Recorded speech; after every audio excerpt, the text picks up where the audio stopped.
Durga Das boro. Durga Das boro. Das boro. एसे मोजाङै गुसु मेलेमजों स्टाडि खालाम रायजोफोर। Das boro. फार्स्टआवनो das, लास्टआवसो बर'। माबोरै फोथायनो बेखौ? माबोरै फोथायनो हानो? सासे गुबुन हारिनि मानसिया जोंनि बिटिसिखौ मोजां नोजोरजों मोजां रोखोमै सोलिगोन बे असम्भब नंखाया। ओंखायनो सान्दुं गोसायाव ना गोरान फोराननाय बायदि गोरान रानस्राव फोराननाय दायित्वआ रायजो राजाफोरनि आखायावनो दं रायजोफोर।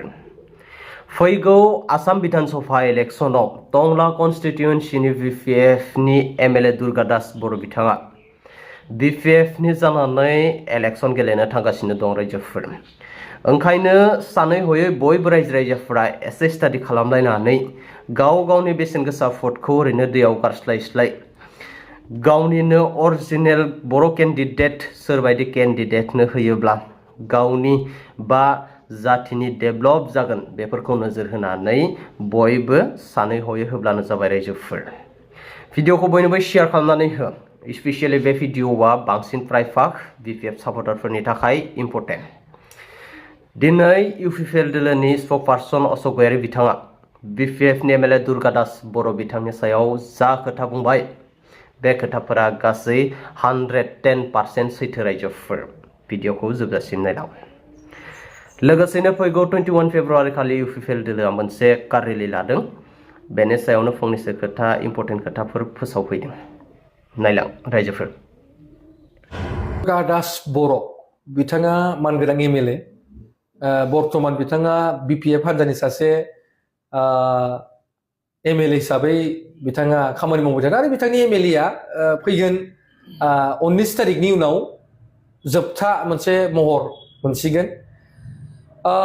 दुर्गा दास बर' होननानै बुङोब्ला जोङो बेसिकेलि बिथाङा मोनसे समाव बर'खौ सिलिंखार खालायग्रा सासे व्यक्ति बिथाङा।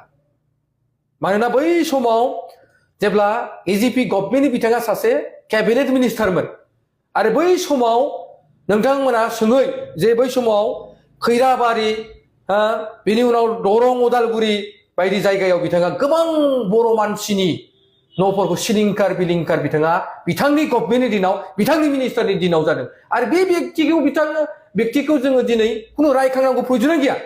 बिथाङा बर'नि थैयानो नङा। जायनि जाहोनाव दिनै दुर्गा दास बर' दासआ बबेनिफ्राय फैदों? सासे बर' व्यक्तिया दास लायो नामा?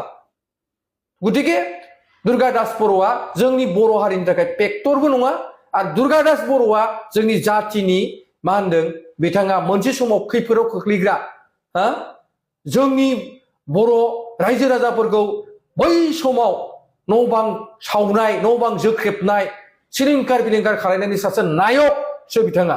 ओंखायनो दुर्गा दास बर' होनबा जों थैया गोदौवो। दुर्गा दास बर' होनबा मानोना दुर्गा दास बर'आ दिनैसिमबो बर' जातिनि मोनसेबो मोजांनि थाखाय खामानि मावाखै।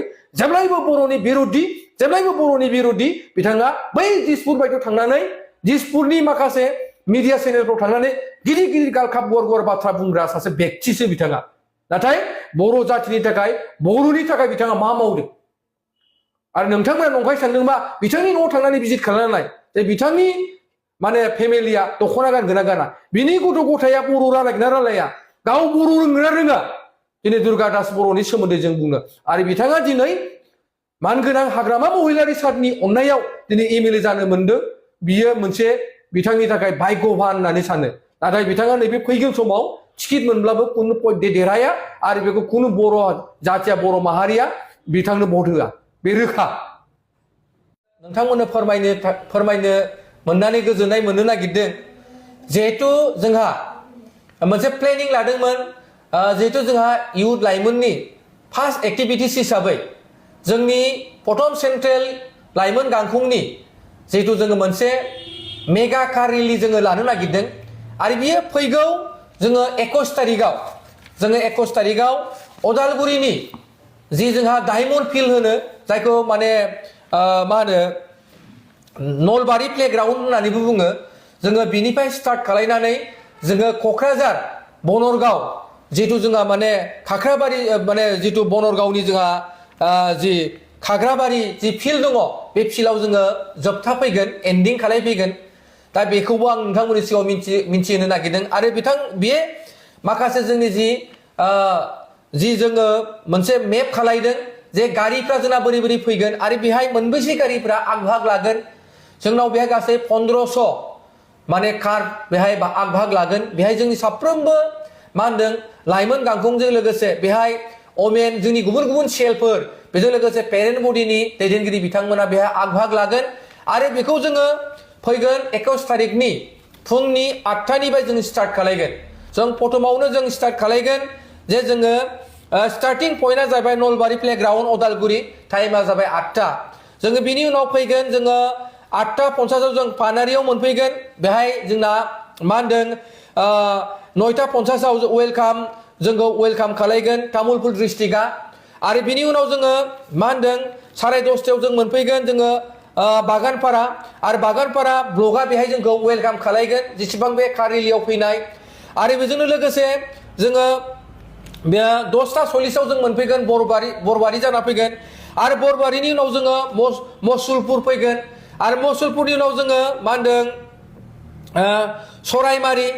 सरायमारिनि उनाव जों फैगोन सालबारिनि उनाव जोङो रुपहि फैगोन बिनि उनाव जोंनाव सालबारि मिन्थिबाय सालबारि फैफिनगोन बिनि उनाव ओमफ्राय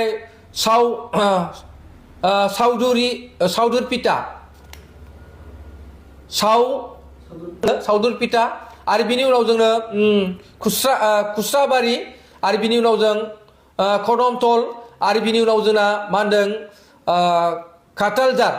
काटालजाराव फैगोन आरो बिनि उनाव धमनि आरो बिनि उनाव आइलाबिउ होननाय मोनसे जायगा दङ बे आइलाबिउजोंबो जों फैगोन आरो बिनि उनाव जों फानबारियाव 2टा जोङो बिसाव मोनफैगोन आरो बेहाय जोङो दसे रिफ्रेशमेन्ट खालायगोन जोंनि कारिलिया दा बिनि उनाव जोङो आरो बिनिफ्राय जोङो रिफ्रेशमेन्ट खालायखांनायनि उनावनो जोङो उलुबारियाव जोङो 3टायाव जों मोनफैगोन आरो बिनि उनाव जोङो बर' बाजार जानानै आरो बर' बाजार जानाय लोगो जोंखौ वेलकाम खालायगोन जोंनि बिजनि डिस्ट्रिक्टआ आरो बिनि उनावनो जोंहा भबानिपुर जानानै जों फैगोन आरो बिनि उनाव जों सापागुरि आरो बिनि उनाव जों कारिगावआव जोंनाव मोनथाम ब्लकआ जोंखौ वेलकाम खालायगोन बेनो जाहैबाय सालाकाटि ब्लक देबोरगाव ब्लक बेयो जोंखौ वेलकाम खालायगोन जों कारिगावआव गासै 4:30 मोनफैगोन आरो बिनि उनाव जोङो पुरुना फ्लाइअभार माने बेजों थांगोन जों 5:10 जोङो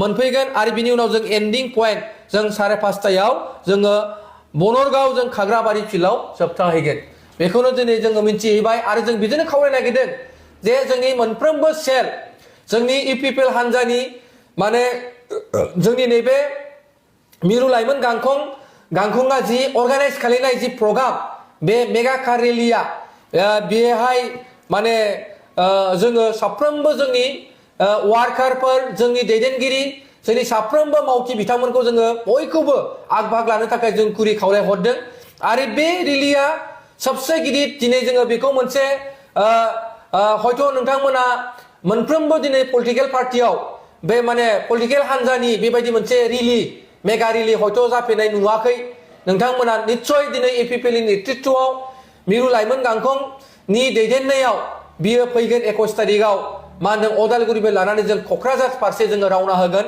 आरो बेहाय गासै 1500टा दिनै कार रेलि लागोन आरो बेखौ जोङो जाफुंसारनायाव नोंथांमोन बयनिबो जोंनि BTR ओनसोलनि BTC ओनसोलनि साफ्रोमबो रायजो राजाफोरखौ जोंनि जायफ्रा सापर्टार बिथांमोनखौ जों बेहाय आग भाग लानो थाखाय जोंनि मिरु लाइमोननिफ्राय जों नोंथांमोनखौ गुरै खावलायहरनाय जाबाय